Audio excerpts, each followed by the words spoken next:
ASB versus emas.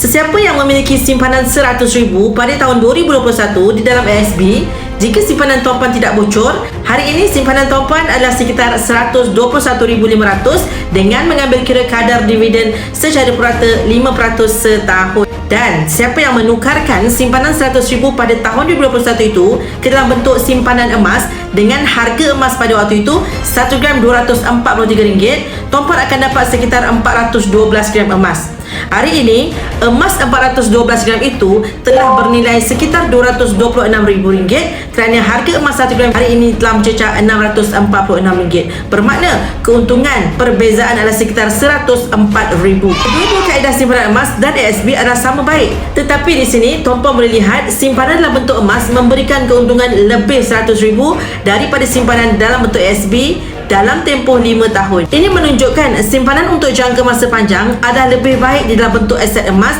untuk tuan-puan memaksimumkan keuntungan berbanding simpanan dalam bentuk ASB semata-mata. Simpanan dalam bentuk wang juga penting untuk tuan-puan ada.